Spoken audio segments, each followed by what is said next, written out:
My husband became the bank manager and marked the promotion by serving me divorce papers the very same day. I signed without a tear and walked away quietly, while he laughed with his coworkers about shedding dead weight. Years later, he traced me through bank records, finding only the silence of ignored calls and messages. That man looks through you, not at you. My mother's words hung in her kitchen like smoke I couldn't wave away. Thanksgiving dinner was over. The dishes were done. My brother Marcus had left with his wife an hour ago, but Mom had cornered me with that look. The one that said she'd been holding her tongue too long. Mom, that's not. Don't. She twisted the dish towel in her hands, her voice tight with something between worry and anger. Don't defend him to me, Lizzie. I've watched you shrink yourself for 8 years while that man takes and gives nothing back. He's studying for his promotion. Once he gets manager, things will change. Is that what he tells you? She laughed, bitter and sad. Baby, he's already changed. You just haven't noticed you're not part of his future anymore. The words landed like physical blows. I wanted to argue. Wanted to list all the reasons she was wrong. But standing in her kitchen, the same kitchen where she taught me to bake bread and warned me about boys who made big promises, I couldn't find the words. He thanked me last week, I said weakly. Said he couldn't do this without me.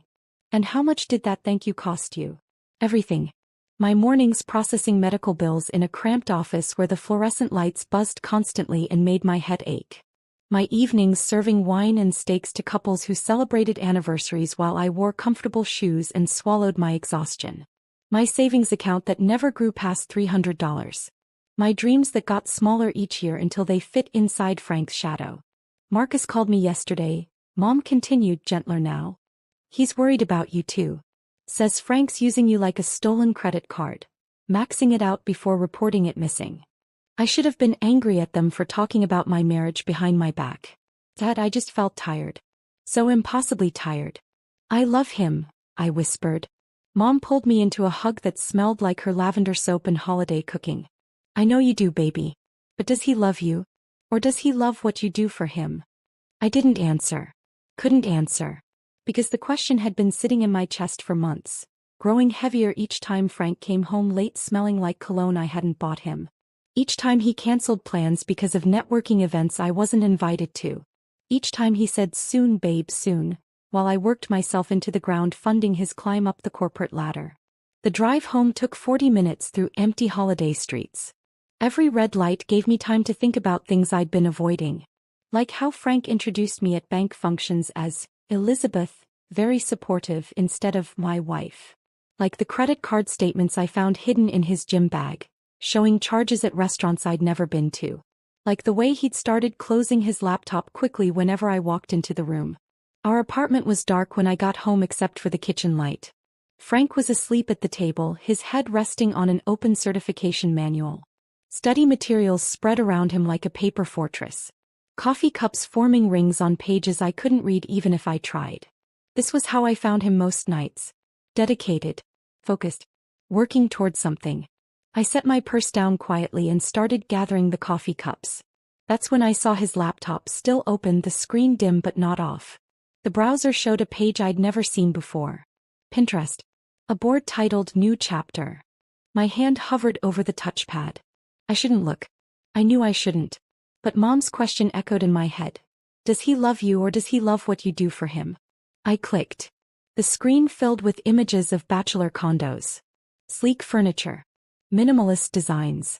Everything modern and expensive and nothing like our cramped apartment with my grandmother's old couch and his endless stacks of banking books. The captions made my stomach turn. Fresh start. Finally free. Manager life begins. This is what success looks like. I scrolled through 20, maybe 30 pins. Each one a window into a future he was planning without me. Each one proof that while I'd been working 2 jobs to keep us afloat, he'd been designing his exit. One pin showed a luxury apartment with floor-to-ceiling windows. He'd written underneath, almost there. New life waiting. Almost there. 8 years of my double shifts. 8 years of ramen noodles and skipped birthdays and canceled vacations because he needed to focus. 8 years of being called supportive like it was my job title instead of wife. I closed the laptop carefully and looked at Frank sleeping at the table. In the dim kitchen light he looked younger. Vulnerable. Like the guy I'd married who worked as a bank teller and promised we'd build something beautiful together. When had that promise become singular? When had we turned into I, and left me behind? The cologne bottle on the bathroom counter caught my eye when I walked past. Expensive. Designer. Something with a French name I couldn't pronounce. I picked it up and read the price tag still attached to the bottom. $240. $240 for cologne while I wore scrubs with small bleach stains and served food in shoes held together with super glue. I unscrewed the cap. The scent was rich, sophisticated. Nothing like the drugstore body spray he'd used for years because we couldn't afford better. This was the cologne of a man who'd arrived somewhere. Somewhere I hadn't been invited. My phone buzzed. A text from Diane, my best friend since college. You survived the family dinner?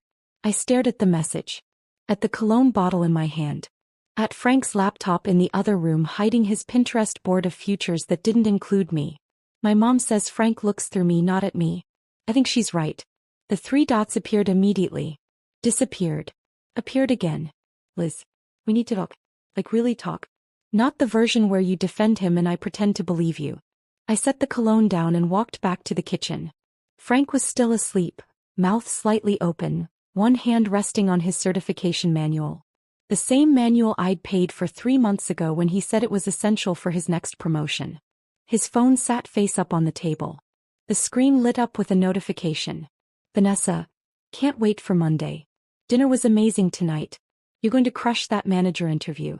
Dinner. Tonight. Thanksgiving night when he told me he was too tired from the long week and needed to stay home and study. I picked up his phone. No password. He'd never needed one because I'd never looked.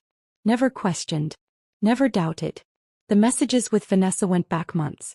Nothing overtly romantic but intimate in ways that made my chest tight. Inside jokes. Late-night conversations. Photos from bank events I hadn't known existed. One message from 2 weeks ago. Elizabeth still doesn't know? Frank's response. No. And she won't. Once I get manager I'll handle it. She won't make a scene. She's too nice for that. Too nice. Too nice to question. Too nice to complain. Too nice to notice I was being used up and discarded like something that had outlived its purpose. I set the phone down exactly where I'd found it. My hands were steady. My breathing was calm. But something inside me had shifted, hardened into a shape I didn't recognize yet. Frank stirred, lifting his head from the table. His eyes were bleary with sleep. Hey, he mumbled. When'd you get back? Just now. He stretched, yawning. How was your mom's? Fine. Good. That's good. He stood, gathering his study materials without really looking at me. I'm going to bed. Big day tomorrow. Got to review before the interview Monday. The manager interview. Yeah. He smiled and it was genuine in a way that made everything worse. This is it, Liz. Everything we've worked for. He said we, but he meant I. Everything I'd worked for. Everything I'd sacrificed. Everything I'd given up so he could stand at the finish line and call it his own achievement. Frank, I said as he headed toward the bedroom. He turned. Yeah. I almost said it. Almost told him I knew about the Pinterest board, the cologne, the dinner with Vanessa, the messages about handling me once he got what he wanted. But something stopped me. Some instinct that said silence was more powerful than confrontation. That I needed to see how far he'd go. How complete his betrayal would be. Nothing, I said. Good luck Monday.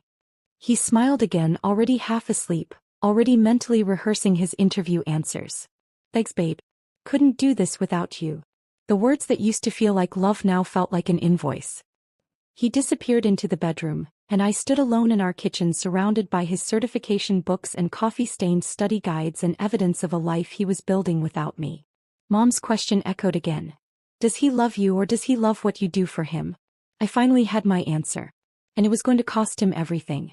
I didn't sleep that night. Couldn't. Every time I closed my eyes I saw Frank's Pinterest board. Almost there. New life waiting. The words played on repeat like a song I couldn't turn off. By morning I'd made a decision. I wasn't going to confront him. Wasn't going to give him the chance to lie or explain or make promises he'd never keep. I was going to show up to his promotion ceremony, smile and see exactly how far he'd go. If he was planning to discard me I wanted to watch him do it. Wanted to see the man I'd spent 8 years building up reveal who he really was. Frank left early that morning. Kissed my forehead on his way out. That absent, automatic gesture that used to mean something. Big day, he said, adjusting his tie in the hallway mirror. One of the new ones. The expensive ones I'd paid for without knowing they were costumes for a performance I wasn't invited to watch. Good luck, I said. He paused at the door, briefcase in hand.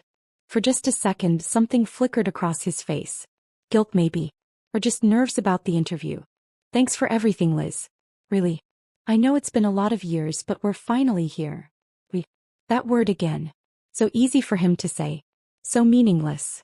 The door closed and I sat alone in our apartment surrounded by his success. The certifications framed on the wall. The banker's desk he'd insisted we buy last year. The closet full of suits I'd funded. Trophies of a victory I'd never share. My phone buzzed. A text from Frank with just an address and a time. 6 p.m. The bank's event space downtown. No, can't wait to celebrate with you. No, this is our moment. Just logistics. Like I was a task on his to-do list. Attend promotion ceremony. Bring wife. Dispose of afterwards. I called in sick to my morning shift at the medical billing office. Sandra would cover for me, she always did. Then I went shopping. The dress I found wasn't expensive, but it wasn't clearance either. Navy blue, fitted, the kind of thing that made me look like I belonged somewhere nice. I charged it to the credit card Frank didn't know I'd been monitoring. The one where he'd been taking Vanessa to dinner. In the fitting room mirror I barely recognized myself. When had I stopped buying things that made me feel good? When had every purchase become a calculation of what we could afford versus what Frank needed? I practiced smiling in my car before heading to the venue. Not the tired smile I wore at the restaurant. Not the apologetic smile I gave Frank when I asked for anything. A real smile. The kind that didn't reach my eyes but looked convincing enough from a distance. The bank's event space was downtown, all glass and modern architecture.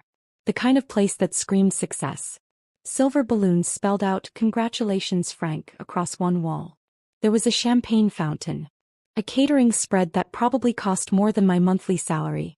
I recognized some faces from previous bank functions. The ones where I'd been introduced as Elizabeth, very supportive, and then promptly forgotten. They were clustered around Frank like he was royalty, laughing at his jokes, toasting his achievement. And there was Vanessa. Sharp suit. Perfect hair. Standing just a little too close to Frank with her hand on his shoulder. The gesture was casual, familiar. The kind of touch that came from months of dinners and late-night conversations and shared secrets about handling inconvenient wives. Frank saw me approaching. His smile faltered for half a second before he recovered, shifting into something I'd never seen before. Professional. Distant. Like I was a client he needed to let down gently. "Elizabeth," he said. "Not Liz. Not babe. Elizabeth." Formal. Final. "Congratulations," I said, my practiced smile firmly in place. "You must be so proud." "We are," Vanessa interjected, and we made my stomach turn. Frank's worked incredibly hard for this. Frank's worked. Not we've worked. Not Elizabeth and Frank have worked. Just Frank. He has, I agreed, my voice steady. Must be nice to finally get what you wanted. Something flickered in Frank's eyes. Guilt? Relief? I couldn't tell anymore.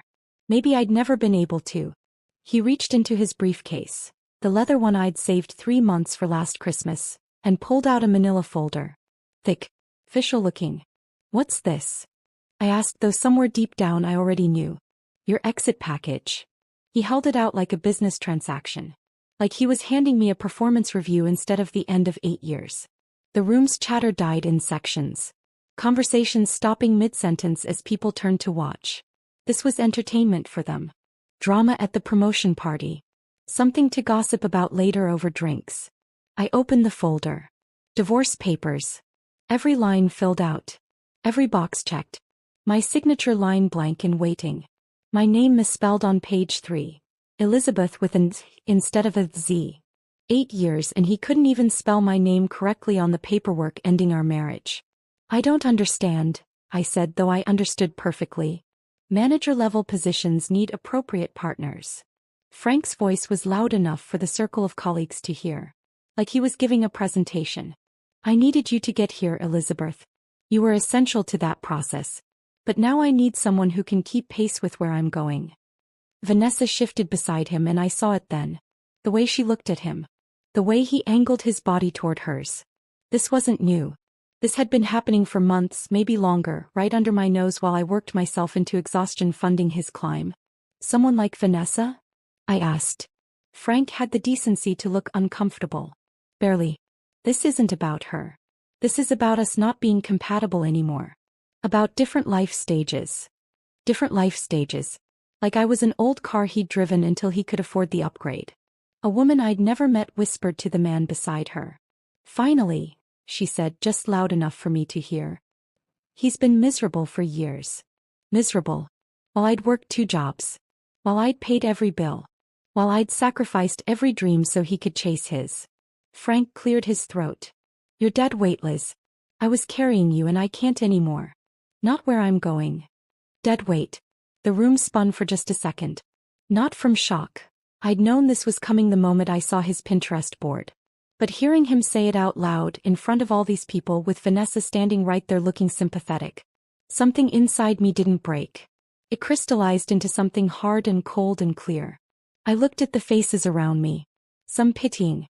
Most amused. All of them complicit in this public execution Frank had orchestrated. This was intentional. He'd done this here now in front of his colleagues, to make sure I wouldn't make a scene. Wouldn't fight back.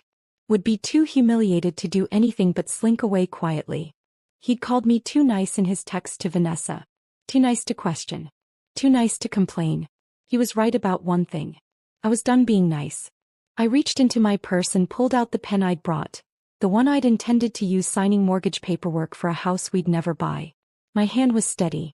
My breathing was calm. I signed every page without reading a single word.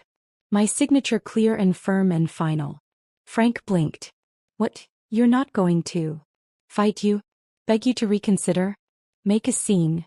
I set the completed papers on the gift table next to a bottle of champagne someone had brought. Why would I do that, Frank? You just told me I'm dead weight.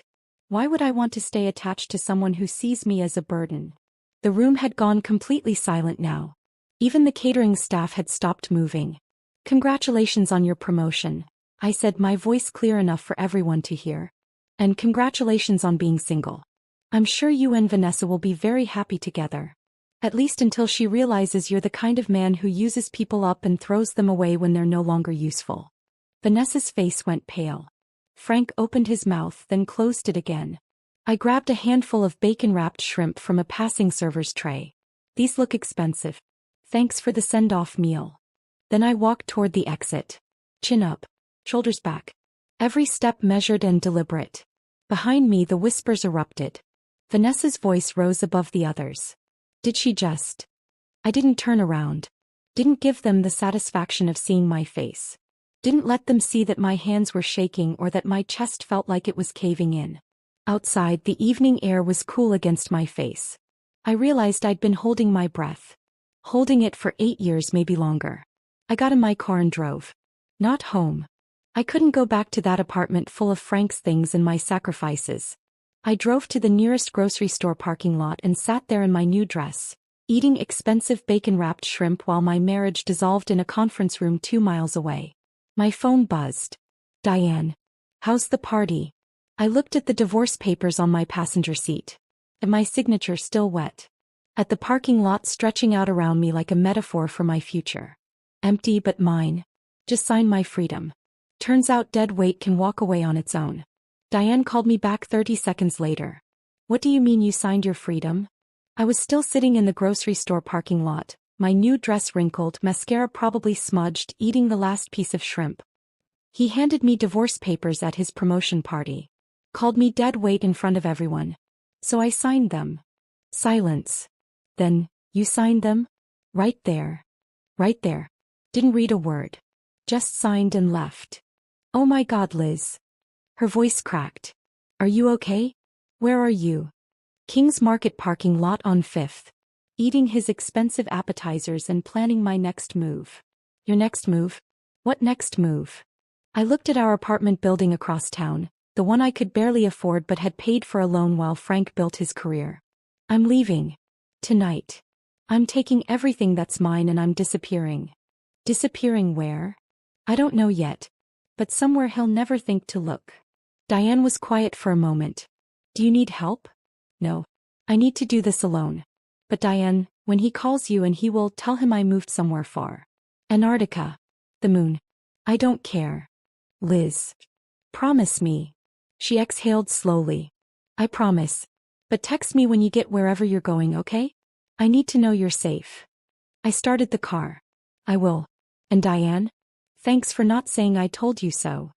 Oh, I'm saving that for later. When you're settled and happy and can laugh about what an idiot he was. I drove back to the apartment at 8:30. Frank wouldn't be home for hours. He'd be celebrating with his colleagues, probably with Vanessa hanging on his arm. I had time. The first thing I did was call in sick for the rest of the week. Both jobs. Sandra at the medical billing office didn't ask questions. Take care of yourself, she said, and I wondered if she knew. If everyone had known except me. Then I started making calls. The joint checking account first. The one where my paychecks had been deposited for 8 years while Frank's went to his investment account I'd never been allowed to access. I withdrew my exactly $5,300, earned from shifts where my feet bled and my back screamed. The bank teller processed it without comment, but her eyes held something like sympathy. Closing the account too, I said. Both signatures required for that, ma'am. Then remove my name. Immediately. She typed for a moment. Done. Is there anything else? Yes. If Frank Caldwell comes in asking about this transaction, tell him you can't discuss it. Her fingers paused on the keyboard. Then she nodded once. Standard privacy protocol. Of course. Next came the utilities. Every single one was in my name because Frank's credit had been garbage when we met. Too many maxed out cards, too many missed payments. I'd put everything in my name to help him to build our life together. Now I was tearing it down. Electricity disconnection scheduled for tomorrow morning. The representative asked if I was sure. Completely sure, I said. Internet cancelled. Water service terminated. Even the premium cable package Frank used to watch financial news every morning. Gone. I wanted him to come home to darkness. To silence. To understand what it felt like when your foundation disappeared without warning. The health insurance was next. My plan through the medical billing office covered both of us. I called HR, explained I was getting divorced, and requested Frank's immediate removal. That takes effect at the end of the month, the woman said. Can you make it sooner? Technically, divorce is a qualifying life event. I can process it as of today if you have documentation. I took a photo of the divorce papers Frank had given me and emailed it. Sending now. Received. Okay, Mr. Caldwell will be removed from coverage as of today. He'll get a notification letter. Good. Let him scramble for new insurance. Let him feel what it's like when someone pulls the safety net without asking. By midnight I was packing. Not everything, just what mattered. My grandmother's jewelry box, the one with her wedding ring I'd planned to pass down to my own daughter someday.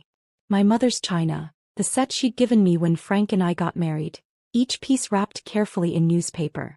That's when I found the credit card statement.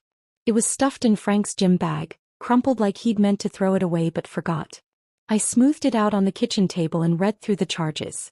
Hotels. 3 different ones over the past 4 months. All in our city. All on nights when Frank said he was working late. Restaurants I'd never been to. Dates I remembered clearly because I'd been working double shifts while he was supposedly networking. Jewelry store. $1,500. I'd never received jewelry from Frank. Not for our anniversary, not for my birthday. But someone had. My hands were steady as I photographed every page. Then I kept looking. In his desk drawer I found receipts. Dinner receipts with 2 entrees, 2 drinks, 1 dessert to share. Movie tickets, he told me he was at a financial conference that weekend. A hotel room service bill from the night of his assistant manager promotion. In his sock drawer, hidden under the expensive dress socks I'd bought him last Christmas, I found a birthday card. The front had champagne glasses. Inside, in feminine handwriting, to many more nights like last Tuesday. You make me feel like the luckiest woman alive. Vanessa. The promotion party wasn't the beginning. It was just the first time he'd stopped hiding it. I sat on our bedroom floor surrounded by evidence of months, maybe years, of betrayal, and I didn't cry. Crying would mean I was surprised. Crying would mean I hadn't already known somewhere deep down that Frank had checked out of our marriage long before he'd handed me those papers. Instead, I took pictures of everything. Every receipt. Every charge. Every piece of proof that while I'd been working myself to exhaustion, Frank had been building a different life. I created a folder on my phone labeled, "Just in case," and backed everything up to cloud storage. I didn't know if I'd need it. Didn't know if there'd be a fight over assets or alimony or anything else. But I'd learned one thing clearly. Trust nothing Frank said and document everything. By 2 a.m, my Honda was packed.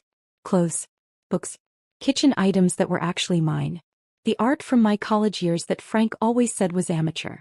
Everything that mattered fit into my small car, and everything that didn't matter could stay here with him.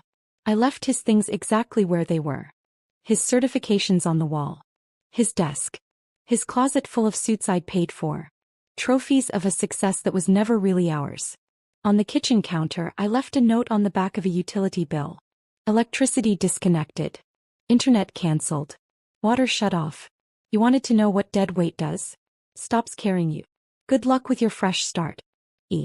I locked the door for the last time and drove north with no destination in mind. The highway was empty at that hour. Just me and a few long-haul trucks and the white lines disappearing under my headlights. I drove until my eyes burned, until the anger in my chest started to feel less like fire and more like ice. At a rest stop outside Seattle, I bought terrible coffee from a vending machine and unfolded a road map across my hood. The sky was just starting to lighten, that pre-dawn gray that makes everything look unreal. Seattle. The name stood out on the map. Big enough to disappear into. Far enough that Frank would never casually run into me. Different enough that I could build something new without his shadow following me. I pulled out my phone and called Diane from the payphone outside the rest stop. My cell phone would have GPS. I wasn't taking chances. "It's me," I said when she answered, voice thick with sleep. "Liz? Where are you?" "Frank's been calling everyone. Your mom, Marcus, me." "He sounds frantic." "Good. Tell him I moved to Alaska. Or Europe. Tell him I joined a commune or became a park ranger. I don't care what you tell him as long as it's nowhere near where I actually am." "Where are you actually?" I looked at the road stretching north, at the mountains in the distance turning purple with dawn. "Somewhere he'll never find me." "And Diane? If he keeps calling, tell him to stop. Tell him I signed his papers and he got exactly what he wanted. He's saying it's a mistake. That he didn't mean it. That you're misunderstanding."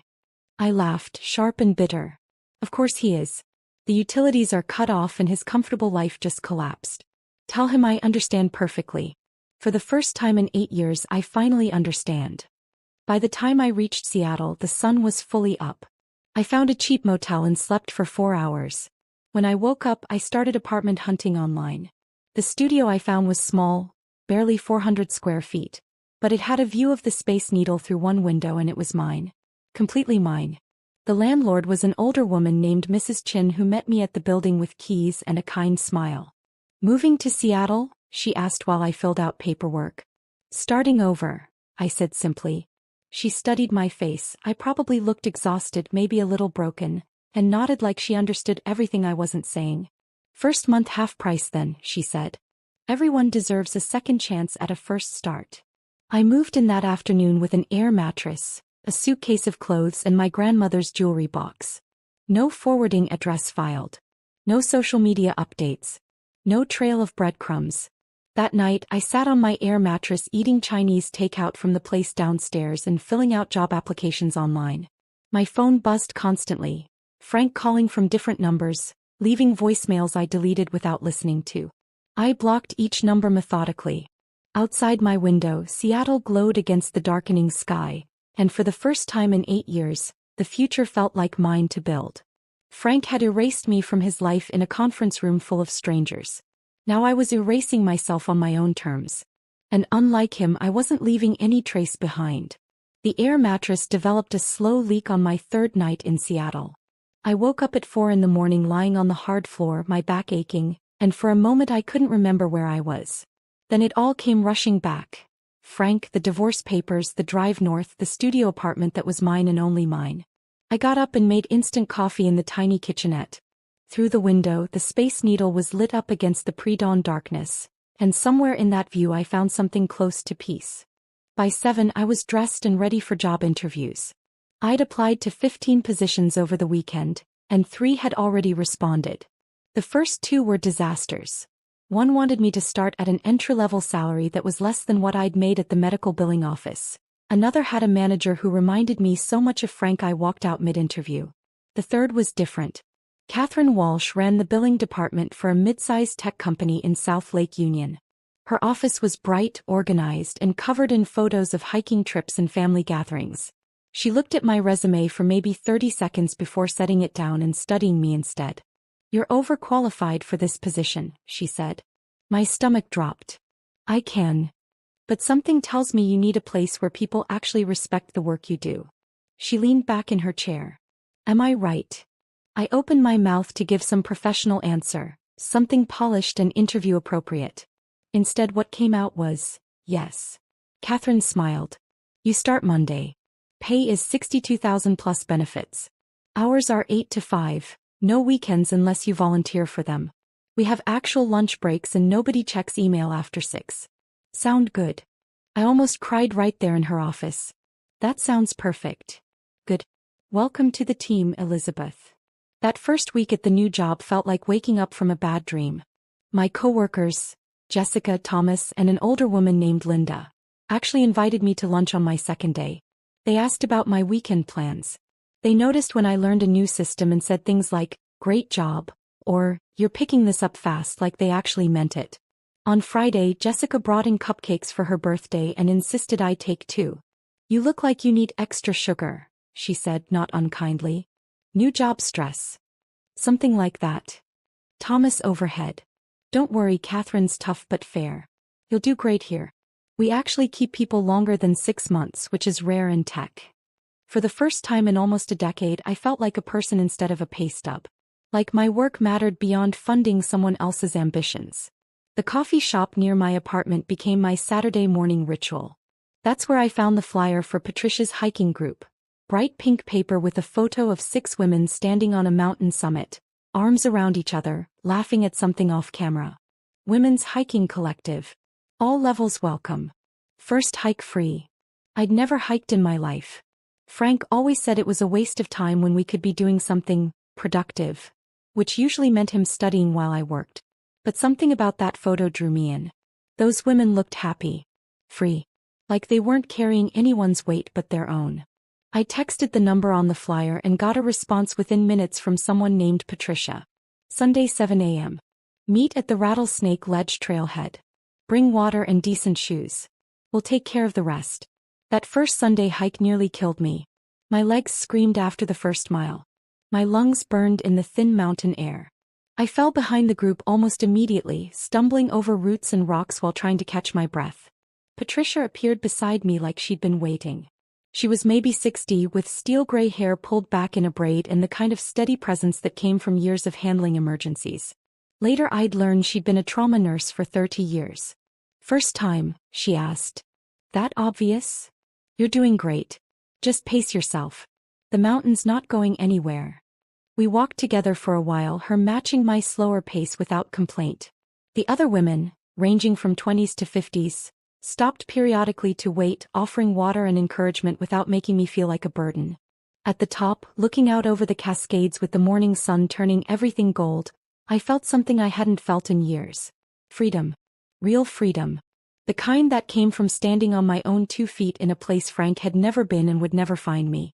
Patricia handed me her water bottle. "Whatever you're running from," she said quietly, "it can't follow you up here." I took a long drink and looked at the valley spread out below us. "You're right." The messages started 2 weeks after I disappeared.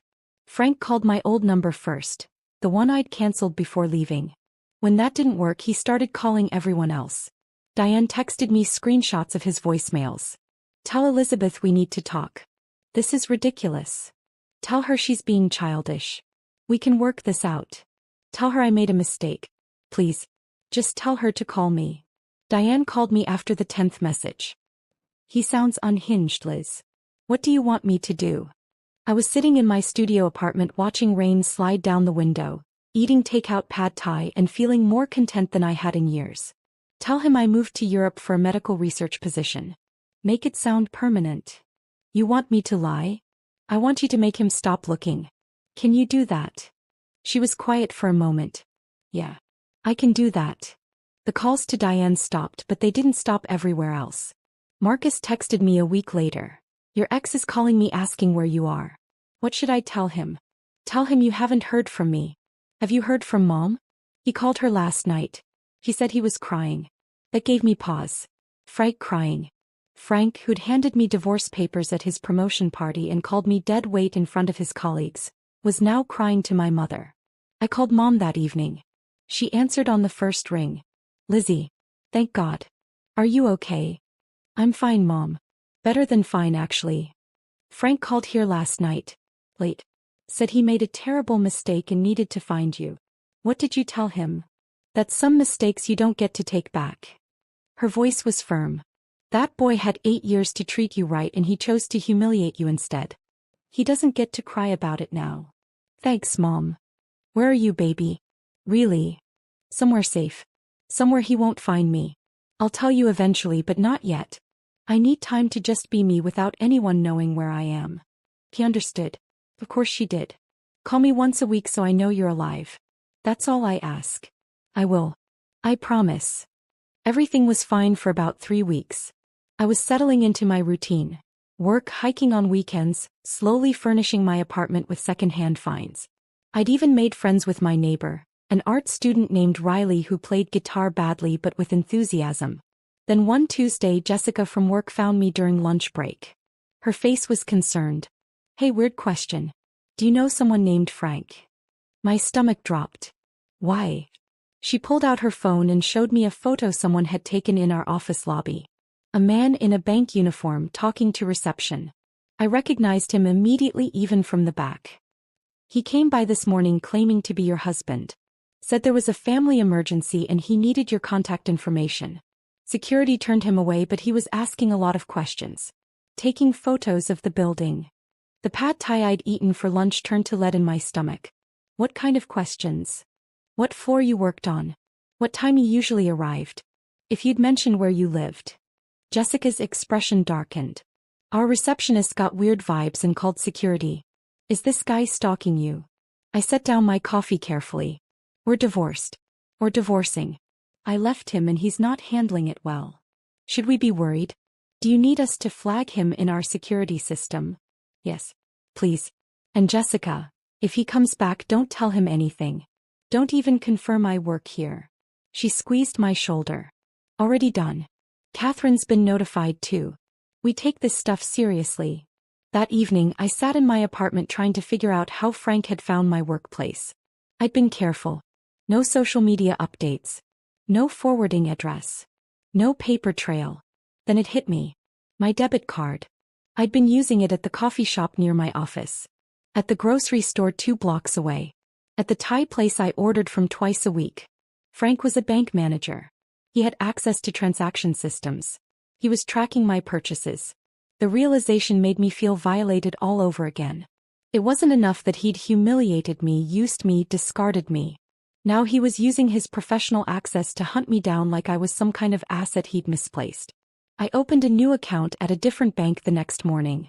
Transferred every cent, closed the old account completely. Then I called the lawyer whose card Catherine had given me during my first week. Just in case, she'd said. Michelle Reeves picked up on the second ring. Reeves Law. How can I help you? My ex-husband is using his position as a bank manager to track my debit card transactions. He showed up at my workplace. Is that legal? Her voice sharpened. No. That's called data privacy violation and it's a federal offense. How certain are you that's what he's doing? Very certain. He's a manager at First National. I've changed banks, but I need to know what else I can do. Document everything. Every time he contacts you or shows up somewhere. Every call, every message, every sighting. We'll need that for a restraining order. She paused. And Elizabeth? What he's doing isn't just creepy. It's criminal. We're going to stop him. I hung up and looked around my small studio apartment. My safe space, my fresh start. Frank had taken 8 years of my life. He'd taken my savings, my dreams, my sense of self-worth. But he wasn't taking this. He wasn't taking my future. I pulled out my phone and started documenting everything, starting with the day he'd handed me those divorce papers and called me dead weight. Frank wanted to find me? Fine. Let him find out what happened when dead weight finally stopped carrying you and started fighting back. The documentation took me 3 days to complete. Every voicemail Frank had left on Diane's phone. Every text to Marcus. Screenshots of my closed bank account with timestamps showing when I'd drained my half. Photos of his workplace appearance that Jessica had taken. The lawyer's contact information sat in my phone like a safety net I hoped I wouldn't need. But documenting Frank's stalking meant reliving it, and by the 3rd day I was exhausted in a way that had nothing to do with lack of sleep. Saturday morning I walked to the bookstore coffee shop on Pine Street, the one place in Seattle that had become mine. Not mine and Frank's. Not somewhere I went because I had to. Just mine. I ordered my usual overpriced latte and found my spot by the window where I could watch the rain and pretend to read while actually just existing without purpose or pressure. The shop was more crowded than usual. Every table full. People hunched over laptops or books or conversations that looked important. "Excuse me, is this seat taken?" I looked up. The man standing there was maybe my age, with dark hair that needed a trim and glasses slightly fogged from the rain outside. He held a coffee in one hand and a worn paperback in the other.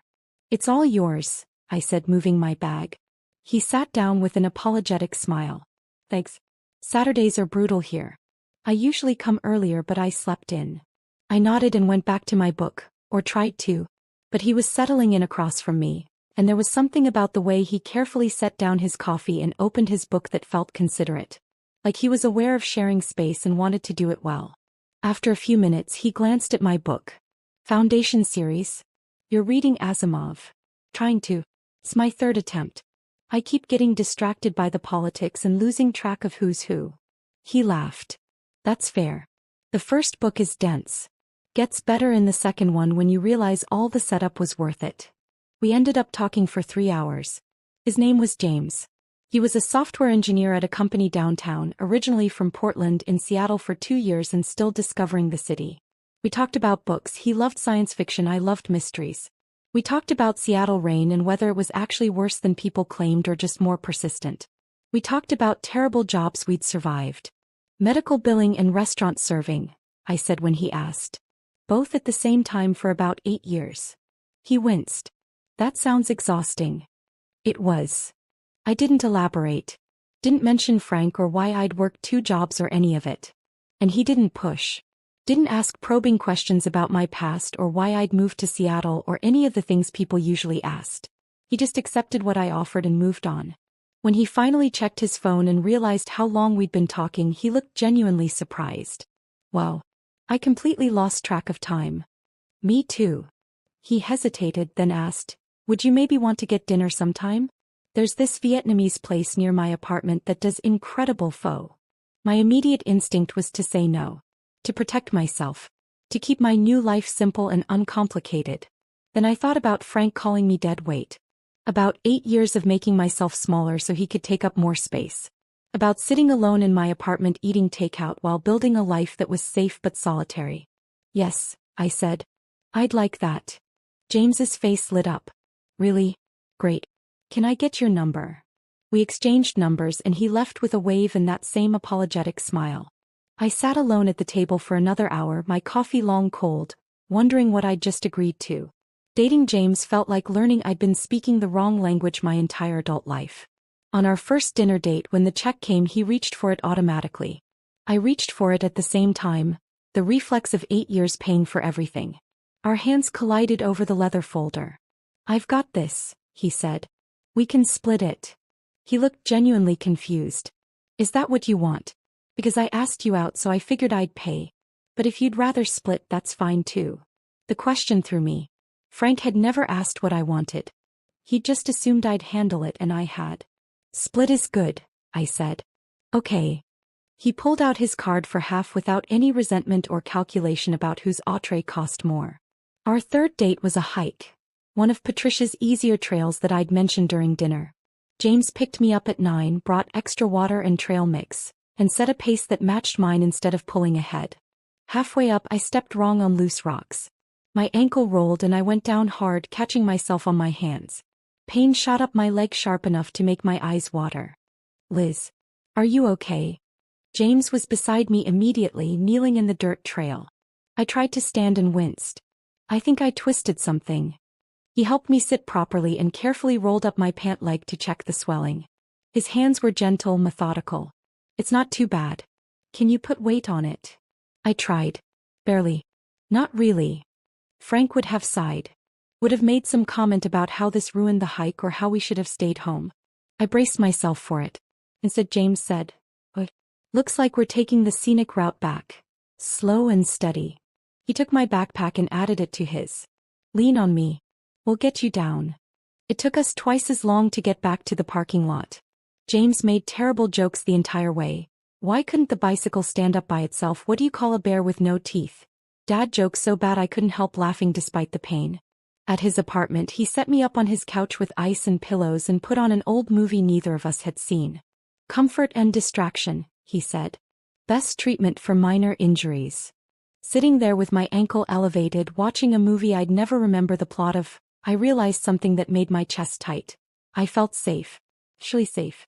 Not anxious about being a burden or worried about saying the wrong thing or calculating how much this inconvenience would cost me later. James caught me watching him instead of the screen. You okay? Need more ice? No. I'm good. This is good. I meant it more than he could know. The months that followed felt like living in color after years of grayscale. James and I fell into an easy rhythm. Dinners where we actually split checks. Weekend hikes with Patricia's group where he became a favorite because he always volunteered to carry the extra water. Quiet evenings at his place or mine where we cooked together and the cleanup was shared without discussion. He met my Seattle friends. Jessica from work, Patricia from hiking, Riley from next door. He fit in seamlessly, making everyone laugh, asking genuine questions, being present in a way Frank never had been. 6 months after I'd first walked into Seattle, I was reading at my usual coffee shop spot when someone sat down across from me without asking. I looked up, half expecting James, and froze. Frank. He looked terrible. His suit was wrinkled like he'd slept in it. His eyes were red-rimmed and hollow. His hands shook around the coffee cup he was holding. Elizabeth. My name came out rough like he'd been rehearsing it. Every instinct screamed at me to run. To grab my things and leave before he could say whatever he'd come here to say. But something made me stay. Curiosity maybe. Or the need to face him now that I was strong enough to do it without breaking. Frank. I closed my book carefully. How did you find me? I've been looking for months. I hired someone. I needed to talk to you. You hired someone to find me. The words tasted bitter. You know that's called stalking, right? I know. I know it is. But Elizabeth, I made a mistake. The biggest mistake of my life. I studied him across the table. The man I'd spent 8 years sacrificing for. The man who'd called me dead weight in front of his colleagues. He looked diminished somehow. Smaller. What do you want, Frank? I want to explain. I want. His voice cracked. I need you to understand what happened. The pressure. The expectations. Vanessa was in my ear telling me I needed a different kind of partner for my new position. Someone more polished. More than me, I finished. Someone who wasn't working 2 jobs to pay your bills. No. That's not. She was wrong. I was wrong. God, Liz, I was so wrong. He reached across the table like he might take my hand. I moved mine to my lap. I need you. Everything fell apart without you. The apartment. The bills. My life. I can't do this alone. There was the truth underneath all his apologies. You don't need me, Frank. You need what I did for you. My voice was steady. Come. You need someone to pay your bills and manage your life and make you feel successful.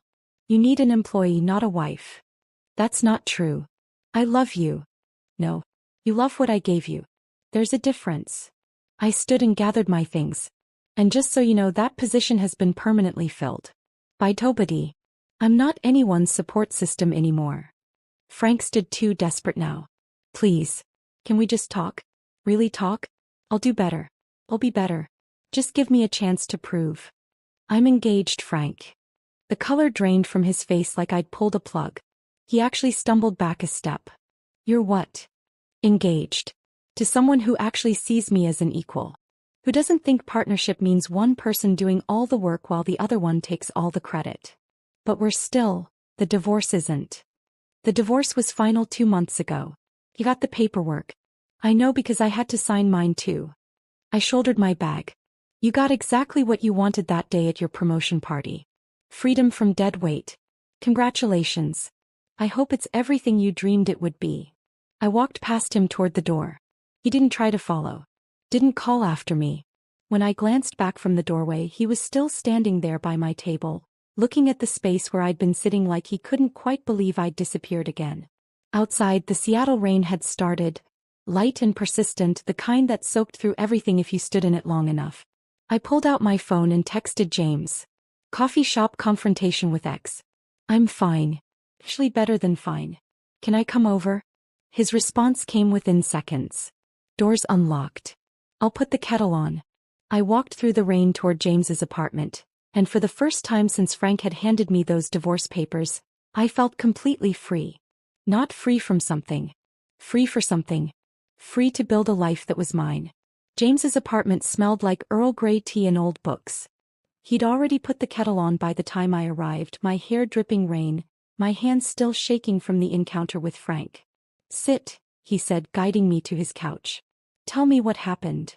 I told him everything. The coffee shop. Frank's appearance. His claims about making a mistake. The way he'd looked at me like I was something he'd lost and desperately needed back. James listened without interrupting, his jaw getting tighter with each detail. When I finished, he was quiet for a long moment. He hired someone to find you, he finally said. That's not remorse, Liz. That's obsession. I know. Does he know about me? About us? I told him I was engaged. I don't think he believed me. James took my hand. Maybe we should make it real then. Not because of him, but because I was planning to ask you anyway. I looked at him startled. James. Not now. Not like this. When the time is right and it has nothing to do with your ex. He squeezed my hand. But I want you to know that's where I'm headed. So you don't think this is just some protective instinct. I'm in this, Liz. For real. Something in my chest loosened. Hey. When the time is right. I thought that would be the end of it. That Frank would accept reality and disappear back to whatever life he'd built without me. I was wrong. 2 days later, Catherine called me to the lobby at work. Her expression was tight with concern. There's someone here asking for you. I told reception to stall him, but Liz. It feels wrong. Do you want me to call security? My stomach dropped. What does he look like? Tall, brown hair, wearing a bank uniform. Says his name is Frank and it's urgent. I closed my eyes briefly. Call security. Now. When I got to the lobby, Frank was there. His tie was loosened, his shirt wrinkled. He was holding flowers. Roses, expensive ones, like they were evidence of something. Like they could undo months of stalking and harassment. The moment he saw me, relief washed over his face. Elizabeth. Thank God. I just need 5 minutes. Please. Jessica and Thomas were in the lobby. So were 2 clients waiting for appointments. Everyone was watching this play out like it was entertainment. The humiliation of his promotion party flashed through my mind. How he'd handed me divorce papers in front of his colleagues. How he'd called me dead weight while they whispered and laughed. How he'd made my pain public for his convenience. Now he was doing it again. Showing up at my workplace. Making a scene. Forcing me to deal with him in front of my coworkers and clients. Making my private hell into public spectacle. Elizabeth, please, he said, stepping closer. I know you're angry. I know I messed up. But we can fix this. I'll do better. I'll be better. Just give me a chance. I didn't speak to him. Instead, I turned to Catherine and said, loud enough for everyone in the lobby to hear.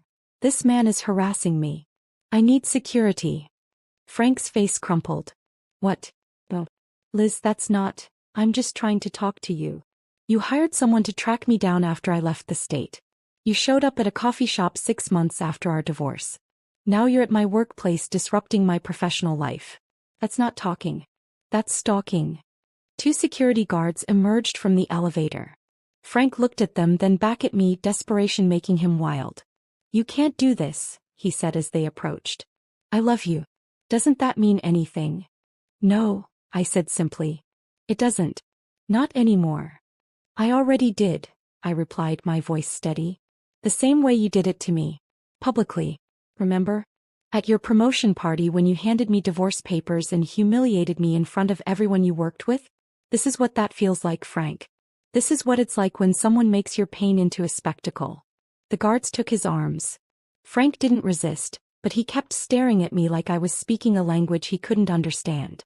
"I'm sorry," he said as they led him toward the exit. "I'm so sorry, Liz. For everything. I know you are. But sorry doesn't fix what you broke." After they escorted him out, Catherine put a hand on my shoulder. "Are you okay?" "Not really. But I will be." That night I couldn't sleep.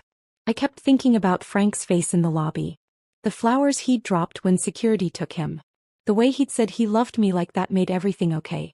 At 2 in the morning I got up and spread everything on my kitchen table.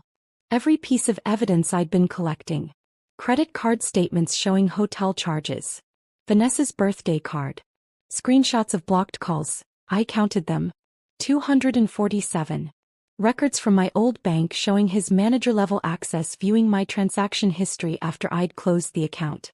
Photos Jessica had taken of him in our lobby before security arrived. James came over at 7 looking exhausted. He'd been up late working but came straight from home when I texted. "This is stalking," he said quietly, looking at the evidence spread across my table. "This is also identity fraud. Data breach. Harassment. Liz, this isn't just creepy ex-boyfriend behavior. These are crimes." "I know. You need a restraining order. Today. And you need to report what he did with the bank systems." I've been avoiding it because I didn't want to be tied to him anymore. Didn't want more court dates and lawyers and having to see him. James took my hand. "I get that. But he's not going to stop. He showed up at your work. What's next? Your apartment? What if he follows you somewhere you're alone?" The thought made my skin crawl. "Hey, I'll call a lawyer." Michelle Reeves had kind eyes and zero patience for nonsense. She listened to my story without interrupting, taking notes on a legal pad. When I finished, she set down her pen and looked at me directly. "Your ex-husband has committed multiple felonies. Using his position to access your financial records is a federal crime. Showing up at your workplace after being told to stop is harassment. Hiring someone to track you across state lines escalates this into something much more serious. What do I do?" "We file for a restraining order immediately. Today. And I'm strongly recommending you file a complaint with the State Banking Commission. What he did with customer data systems isn't just unethical. It's a violation that could cost him his license." My hands were shaking. "Will I have to see him?" "In court." "Yes. For the restraining order hearing. But I'll be with you and it's usually brief. The judge reviews the evidence and makes a ruling. And the Banking Commission? That's a separate investigation. You'll give a statement, provide evidence, and they'll handle it from there. Frank will be suspended pending the investigation. If they find wrongdoing, and based on what you've told me he'll face termination and a permanent mark on his professional record." I thought about Frank's face when he'd been promoted to manager. The pride. The certainty that he'd finally made it. That glass office had been his dream, the thing he'd sacrificed our marriage for. Now I was about to take it away. "Do it," I said. "File everything." The complaint to the Banking Commission required a formal statement. I sat across from an investigator named Peterson. Mid-50s, tired eyes, the expression of someone who'd seen every variation of corporate misconduct. "Walk me through the timeline," he said, pen ready. I did. From the moment I'd noticed Frank tracking my debit card purchases to his appearance at my workplace. Peterson's expression grew darker with each detail. "Did Mr. Caldwell have legitimate business reasons to access your accounts?" "No. We were divorced. He was using his manager access to track my location." "And you have proof of this?" I showed him the documentation. Peterson photographed each page. "Miss Caldwell. It's just Elizabeth now. I went back to my maiden name." "Miss Harper then. What Mr. Caldwell did is a serious violation of federal privacy laws. He'll be immediately suspended pending investigation. If our findings confirm what you've reported, and I have no reason to doubt they will, he'll be terminated and reported to federal regulators. He won't work in banking again." "Good," I said and meant it. The restraining order hearing was 3 days later. Frank showed up in a suit that looked like he'd slept in it. His public defender was young, overwhelmed, clearly underpaid and overassigned. The judge was a woman in her 60s with steel-gray hair and an expression that suggested she'd heard every excuse. She reviewed my evidence in silence. The call logs, the tracked transactions, the workplace visit. When she looked up, her face was hard. "Mr. Caldwell," she said, "you've used your professional position to stalk your ex-wife across state lines. You've shown up at her place of employment despite being asked to stop. You've made hundreds of unwanted contact attempts. This behavior is obsessive, illegal, and deeply concerning." "Your Honor, I was just trying to," Frank started. "You were just trying to control someone who left you," the judge interrupted. "That's what stalking is, Mr. Caldwell. Control disguised as love." She granted the restraining order immediately. 500 feet minimum distance. No contact of any kind. Violation punishable by immediate arrest. As we left the courthouse, Frank tried to approach me one more time. 2 bailiffs blocked him before he got within 20 feet. "She's not your wife anymore," one said flatly. "And she's not your problem to solve. Go home, Mr. Caldwell." Frank looked at me over the bailiff's shoulder. His expression was devastated, lost, like he couldn't understand how we'd gotten here. I looked back and felt nothing. No anger. No satisfaction. No sadness. Just relief that it was finally over. Michelle walked me to my car. "That was the easy part," she said. "Now comes the hard part. Rebuilding without constantly looking over your shoulder. Can you do that?" I thought about my apartment. My job. James. Patricia and the hiking group. The life I'd built piece by piece after Frank had tried to reduce me to nothing. "Yeah," I said. "I can do that." And I meant it. The restraining order became my safety net. For the first time in months, I could breathe without constantly checking over my shoulder. Frank couldn't call. Couldn't text. Couldn't show up at my work or my apartment or anywhere I existed. For 3 months, silence. Then Diane called. "Liz, you need to hear this." Her voice was strange, not quite happy, not quite sad. "Frank got suspended from the bank." I was at my desk at work, halfway through processing a complicated billing dispute. Suspended. The Banking Commission investigation. They found everything. Unauthorized access to customer data. Privacy violations. The works. She paused. "He's being fired, Liz. Not reassigned. Not allowed to resign quietly. Terminated. With a notation in his file that'll follow him to every financial institution in the country." I set down my pen carefully. "Oh. There's more. Vanessa got demoted. Apparently she knew what Frank was doing and encouraged it. The bank issued this whole internal memo about data privacy and professional conduct. Everyone knows it's about Frank." I waited for the satisfaction to hit. The sense of justice. The feeling that Frank was finally facing consequences for what he'd done. Dad, I just felt tired. "He's completely ruined," Diane continued. "His career is over. His reputation is destroyed. Liz, are you okay?" "Yeah. Okay. Thanks for telling me." "That's it? That's all you have to say? What else is there to say? He did this to himself." After we hung up, I stared at my computer screen for a long time. Frank had spent 8 years building toward that manager position. It had been his entire identity, his measure of success, the thing he'd sacrificed our marriage for. Now it was gone. And I felt nothing. 6 weeks after the restraining order was issued, Frank violated it. James and I were at my apartment making dinner. His night to cook, so he was attempting pasta from scratch while I chopped vegetables and tried not to laugh at his flour-covered face. My phone rang. Unknown number. I almost didn't answer. Then something made me pick up. "Ms. Harper? This is Officer Chin with Seattle PD. We have a Frank Caldwell in custody for violating a restraining order.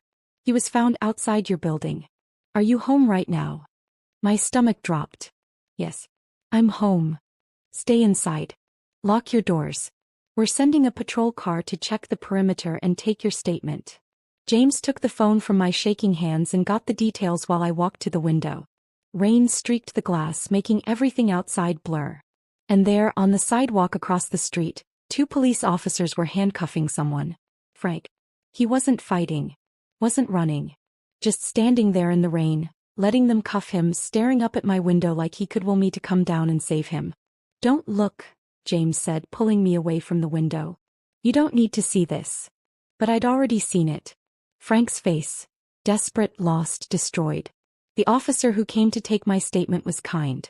Do you want to press charges? You have every right to, given the restraining order violation. I thought about saying no. About letting him go with a warning. About being the bigger person. Then I thought about 8 years of making myself smaller so Frank could be bigger. 8 years of saying yes when I meant no. 8 years of being too nice. Yes, I said. I want to press charges. Every time he does this, he's telling me my boundaries don't matter. I'm done teaching that lesson. Frank spent 3 nights in jail. When he got out, Diane told me he'd packed up and moved back to his hometown 6 hours away. His manager dreams scattered like ashes. His career in ruins. His life unrecognizable. I should have felt victorious. Instead, I just felt relieved it was finally over. James proposed on a mountain trail in April, 6 months after Frank's arrest. Patricia's hiking group was there. She'd helped him plan it, setting up a surprise picnic at the summit. When I reached the top, exhausted and happy, they were all waiting with champagne and flowers and huge smiles. James got down on one knee on a rock overlooking the Cascades. Elizabeth Harper, you're the strongest person I know. You rebuilt your entire life from nothing and made something beautiful. I want to spend the rest of my life building something with you. Will you marry me? I said yes before he finished the question. Everyone cheered. Patricia cried. Someone popped the champagne and we toasted on the mountaintop while the sun set over Seattle. Later, when we were planning the wedding, I thought about Frank. About whether to send him an invitation. A final proof that I'd not only survived but thrived. That dead weight had learned to fly. Michelle, my lawyer, talked me out of it. You've made your point, she said during one of our final consultations. He violated a restraining order and went to jail. His career is over. He knows you moved on and got engaged. You don't need to rub his nose in your happiness. Just be happy. That's the best revenge. He was right. Frank didn't deserve a seat at my new beginning, not even as a ghost haunting the periphery. But I did send an announcement to his parents. They'd been kind people.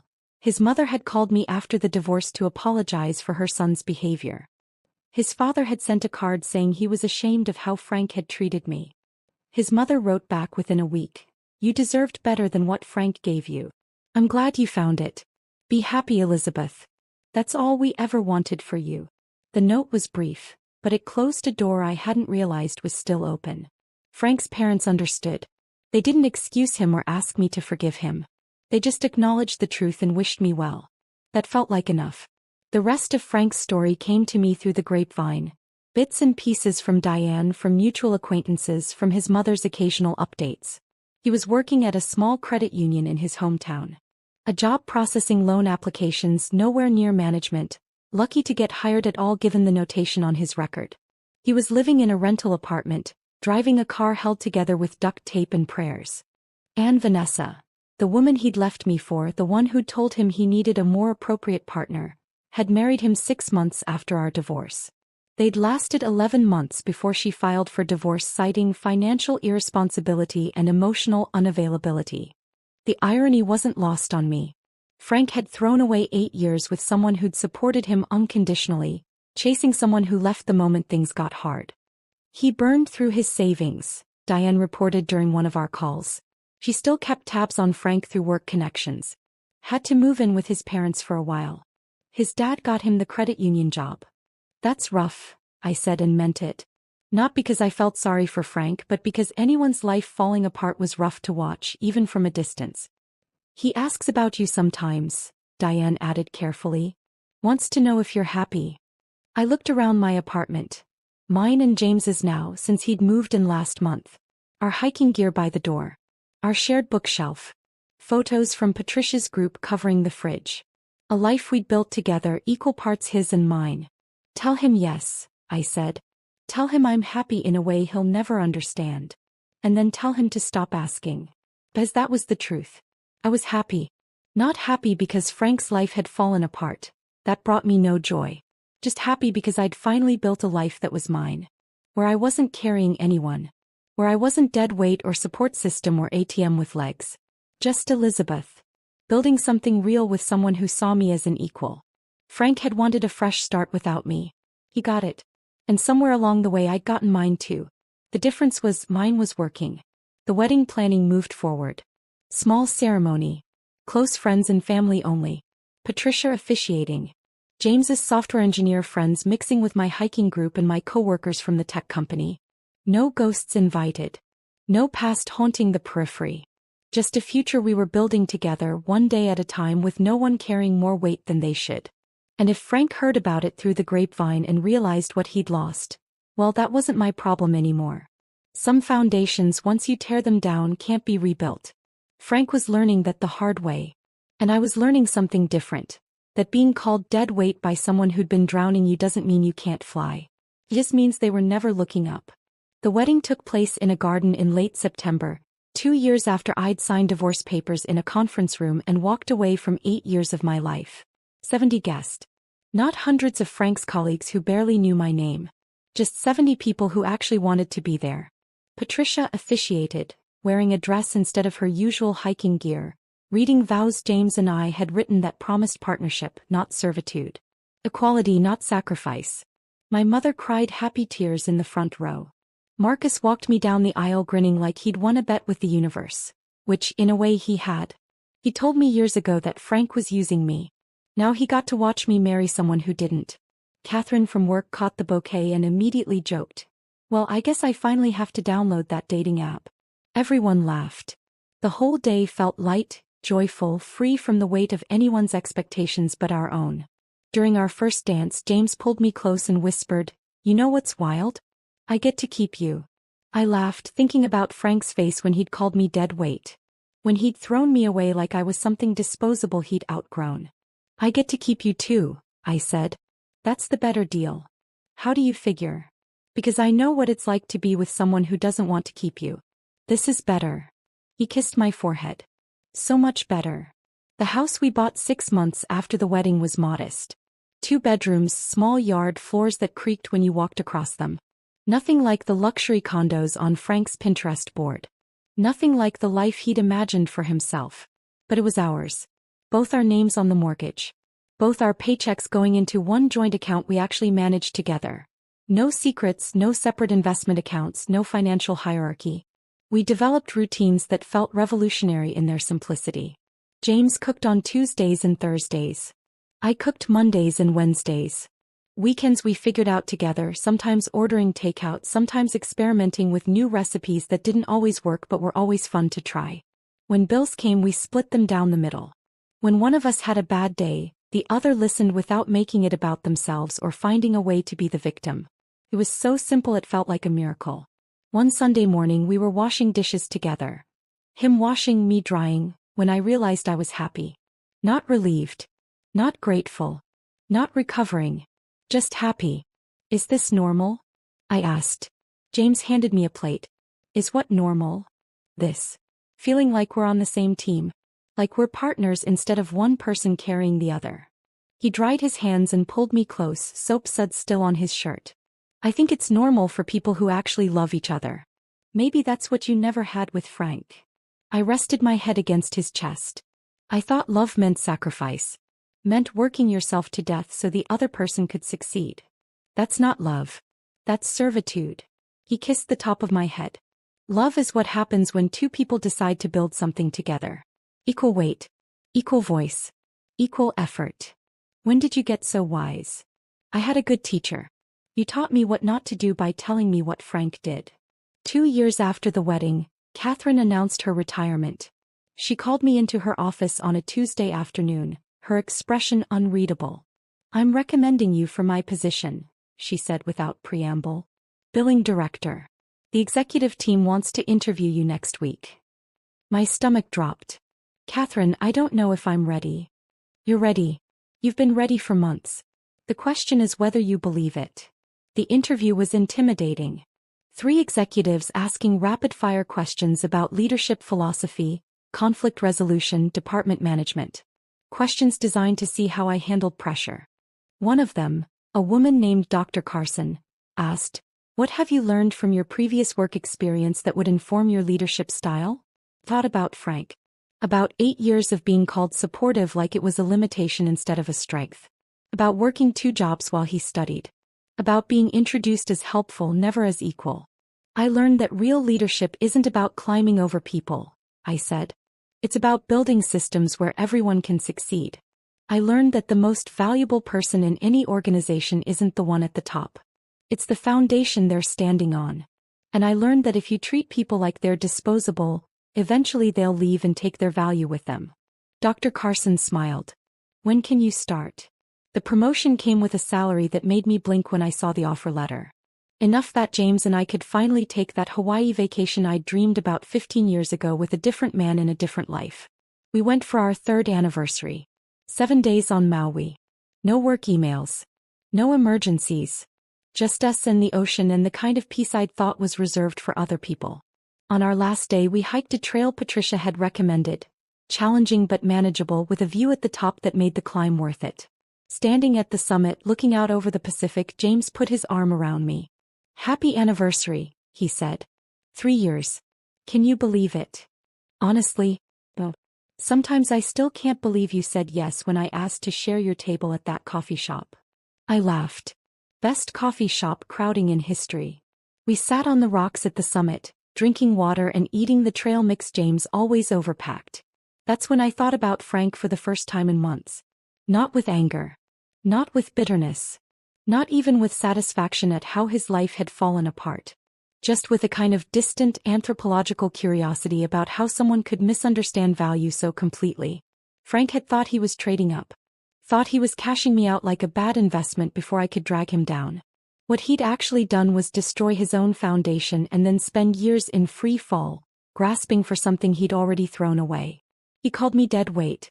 Had looked at 8 years of my sacrifice and decided I was the thing holding him back. But dead weight doesn't build a new life from scratch. Doesn't earn promotions based on merit. Doesn't marry someone who sees them as an equal and build a partnership that actually works. Dead weight doesn't stand on a mountain in Hawaii feeling powerful and free and completely, utterly happy.